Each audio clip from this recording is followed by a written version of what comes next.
You know, sometimes the deepest pain doesn't come from strangers. It comes from the people living under the same roof with you. And the saddest part? No one sees it. No one notices when a heart quietly breaks. Tonight, I want to tell you a story about an English family. Outwardly perfect, but slowly falling apart from the inside. And maybe, just maybe, this story will feel familiar to you too. Emma and Daniel Turner lived in a cozy little home in Surrey. Three children, a lovely garden, smiling photos on the walls. To everyone else, they looked like the perfect couple. But behind the closed doors, their home was filled with a heavy silence. Not the peaceful kind, but the kind that makes your chest tighten, the kind that whispers, something is wrong, but we're pretending it's not. Emma felt that silence every day. One afternoon, after sending the kids to school, she sat alone by the kitchen window, holding her cup of tea. In her reflection, she saw something she'd been avoiding for months: exhaustion. When will I feel heard again? She whispered to herself. Daniel wasn't a bad man. He worked long hours in a London office, spent hours in traffic, and always came home drained. In his mind, providing for the family meant he was doing enough. He believed money solved everything. Whenever Emma tried to talk, he said the same thing. Emma, please, I'm tired. We'll talk tomorrow. But tomorrow never came. Instead, Daniel came home, sat on the couch, scrolled through his phone, and disconnected from the world around him, disconnected from his wife. Emma felt like a ghost in her own home. People think kids don't notice things, but they do. They notice the forced smiles, the fake, we're fine, the coldness in the air. One evening, their younger daughter Lily asked, Mom, does Dad not love you anymore? Emma froze because she didn't know how to answer. How do you explain loneliness to a child? Emma wanted conversation, closeness, warmth. Daniel believed responsibility was love. They weren't fighting, but they weren't connecting either. And sometimes the absence of connection hurts more than any argument. Their hearts were drifting away inch by inch, day by day, without either of them fully realizing it. One night, Daniel came home later than usual. Emma had been waiting. Tonight, she wanted answers. Daniel, we need to talk, she said quietly. Tired, Emma. Please, tomorrow, he sighed. But this time, she didn't stay silent. When, Daniel, when will we talk? I miss you. I feel invisible in this house. For the first time, Daniel actually stopped and looked at her. Really looked. But he still didn't understand the depth of her pain. Not yet. The next morning, Daniel woke up to an empty house. No breakfast on the table, no sound of Emma moving about. On the dining table lay a short note. I'm not angry. I'm just tired. I needed space to breathe. I feel alone, and I don't know how to reach you anymore. Emma had taken the children to her mother's house.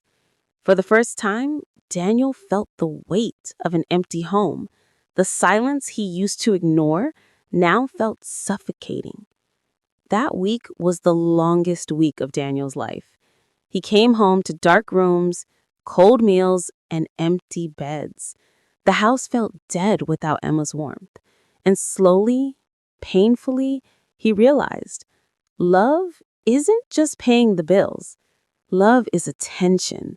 Love is presence. Love is listening. He finally saw what Emma had been feeling for years. Daniel began noticing small things he had ignored for months: the folded clothes left on the sofa, the children's drawings scattered on the table, the quiet hum of the kettle that usually meant Emma was making tea. everything felt strange in its absence. He remembered the laughter that once filled the rooms, the playful bickering, the way Lily would run to him every morning asking for stories. And for the first time, he understood. The home was not just walls, furniture, or money. The home was Emma. The home was family. And it was slipping away. After a week, Daniel drove to Emma's mother's house. He stood at the doorstep, nervous, humble, ready to apologize. When Emma opened the door, her face was calm but distant. "Emma, I'm sorry," he whispered. "I didn't hear you. I didn't see you. But I want to. I want to try again if you'll let me."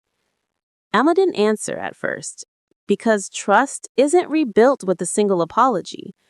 She said quietly, "I didn't leave because I stopped loving you. I left because loving you started hurting." Daniel's eyes softened. "I don't want to be the reason you hurt anymore."